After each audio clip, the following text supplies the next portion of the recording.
Достар, қайырлы күн. Бүгін мен сендерді өткен шақ туралы ойлануға шақырамын. Егер қазақ тілінде біз өткен шақ туралы сөйлескенде аса айырмашылық болмаса, мысалы, мен 7 жыл бойы Аргентинада тұрдым. Мен былтыр Мәскеуде болдым. Мен кеше дүкенге барып нан алдым десе, примерно мысалы етістіктердің жалғаулары, құрылу жолы бірдей болса, ағылшын тілі ол жағынан сәл күрделірек. Себебі әр жағдайда бөлек қолданылатын шақ болуы мүмкін. Біз бүгін әрине өткен шақта сипаттайтын барлық шақтарды талқыламаймыз, екі ең жиі кездесетінін талқылайтын боламыз. Present perfect және past simple. Негізінде present perfect'ті өткен шақтардың бірі деп атау қате болады. Себебі ол осы шақтың тобына кіреді. Present perfect болған соң. Бірақ бұл шақ present perfect өткен шақта болған немесе өткен шақта басталған іс-әрекеттерді сипаттағандықтан, сол себепті бұл жалпы біз өткен заттарды сипаттағанда қолданылатын шақ. Және past simple бұл жерде ешқандай сұрақ жоқ, бәрі түсінікті, ол өткен шақтың дара түрі. Оларды бүгін бірге үйренетін боламыз. Алдымен осы мысалдарды қарастырып көрейік. I have been to Paris twice. Мен Парижде 2 рет болдым. I've been to Paris twice. Have been деп жазылып тұр. Ал басқа мысалда I was in Paris last year. Мен былтыр Парижде болдым. Былай қарасақ, екеуі де бір идеяны жеткізгісі келеді, ұқсас идеяны, бірақ жазылу және құрылу жолы мүлдем өзгеше. Басқа мысал, Miraz has lived in South America for 7 years. Мираз оңтүстік Америкада 7 жыл бойы тұрды. Has lived деді. Тұрды болғанда бұл жерде негізі қазақшаға дұрыс аудару 7 жыл бойы тұрады. Ал басқа мысалда Салтанат lived in South America for 7 years. Салтанат оңтүстік Америкада 7 жыл бойы тұрды. Тұрды, тұрады. Қандай айырмашылығын сезіп тұрсыз? Басқа мысал They have not seen that movie yet. Олар бұл фильмді әлі көрмеді, әлі көрген жоқ. They saw that movie yesterday. Олар бұл фильмді кеше көрді. Енді, достар, осы мысалдарды қарастырдық. Олар екеуі де осы әр шақтың ерекше түрін, ерекше жағдайларын көрсетеді. Қандай ереже байқап тұрсыз? Егер қаласаңыз, осы видеоны паузаға қойып, өзіңіздің гипотезаларыңызды жаза аласыз. Және қазір мен айтатын ережелермен салыстыра аласыз. Ал енді ережелердің өздеріне өтейік. Ең алдымен осы екі шақтың құрылу жолдарын қарастырайық. Present perfect'тің құрылу жолы өте оңай. Бізге керегі have немесе has көмекші етістігі және past participle. Past participle дегеніміз ол етістіктің үшінші формасы, үшінші түрі. Егер ол дұрыс етістік болса, оған ed жалғауын қоса саласыз. Егер бұрыс етістік болса, оны бұрыс етістіктердің тізімінен қарап, оның үшінші формасын таңдайсыз.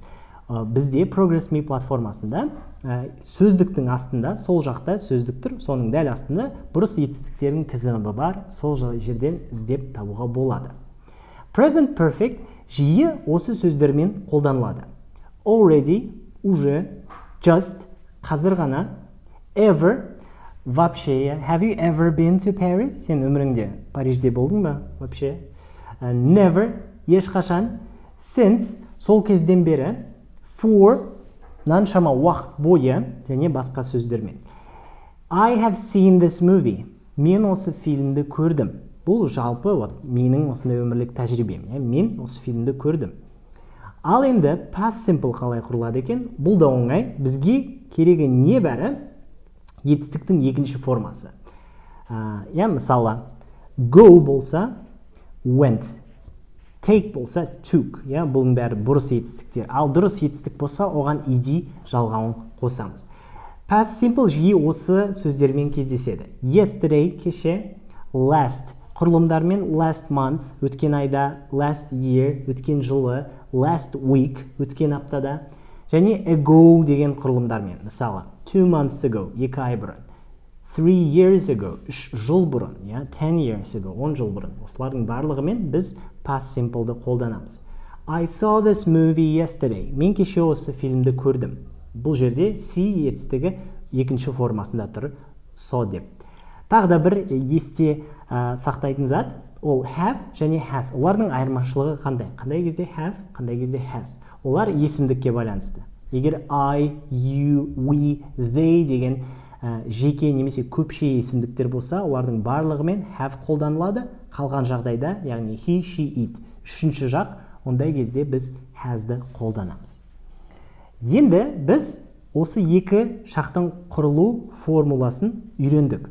Қандай жағдайда қолданамыз? Қайсын? Маңызды айырмашылықтары қандай?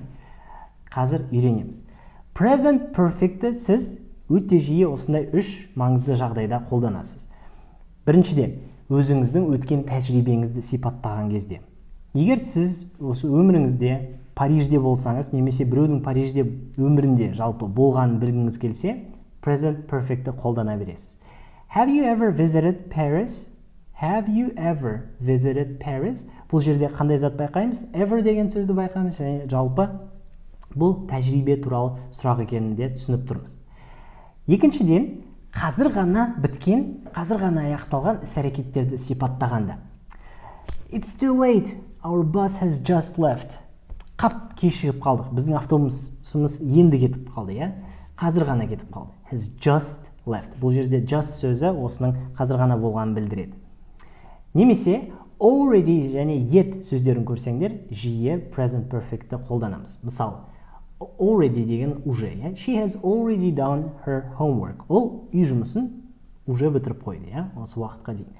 Яғни, бұл yet дегеннің мағынасы әлі, I haven't done my homework yet. Мен әлі үй жұмысымды бітірмедім. Бұндай кездерде біз present perfect'ті қолдана береміз. Ал past simple ше. Мына суретте мен сендерге барынша past simple'дың осындай идеясын, вайбын беретін 80 жылдардан бір фильмдерден үзіндісін табуға тырыстым. Яғни, бұл картина беретін идея ол өткен шақ. Егер ол өтсе, ол өтті, бітті, өткен шақта қалды. Ол біздің мысалы тәжірибеміз емес, ол все, өткен шақта аяқталды. Екі жағдайда қолданамыз. Біріншіден, біткен іс-әрекеттерді сипаттағанда ол бітті, қазір ғана бітті емес, осыға дейін бітті. I visited Moscow last year. Мен былтыр Мәскеуде болдым. Все, барып келдім, бітті. Мен әлі де Мәскеуде тұрып жатқан жоқпын. Мен былтырдан бері Мәскеуде тұрып жатырмын десем, мен айтам. So yeah, I have lived in Moscow for a year. Бір жыл бойы тұрып жатырмын. Немесе I've been living. Бірақ оны кейін үйренеміз. Бірақ ол өткен шақта бір рет болса, present бұл жерде past simple'ды қолданамыз. Екінші жағдай, when the time is mentioned or understood. Яғни бізге белгілі уақыт көрсетілсе, өткен шақтағы, мысалы, yesterday, last year, last month, 3 years ago. Олардың барлығында біз past simple'ды қолдана береміз, еш күмәнсіз. Did you work with him last year? Сен былтыр онымен жұмыс жасадың ба? Яғни, қорытындайтын болсақ, қандай сендерге жалпы мета, осындай білім, мета ережені қалдырғым келеді, есте сақтайтын. Present perfect ол жалпы өмірлік тәжірибе, осыға дейін істеген іс әрекетіміз, бұл жерде бізде мысалы қай кезде, қай жылы болғаны маңызды емес, жалпы болды ма, болмады ма, қазіргі таңда нәтижесі бар ма, жоқ па, сол маңызды. Past simple'да бізге маңыздысы ол өткен шақта болды, өткен шақта аяқталды, және қай кезде болғаны. Егер осындай ережені есте сақтасаңыз, осы екеуінің арасында сіз шатаспайсыз. Енді, наверняка шатаспас үшін астағы жаттығуға көшіп, осы білімімізді тексеріп көрейік.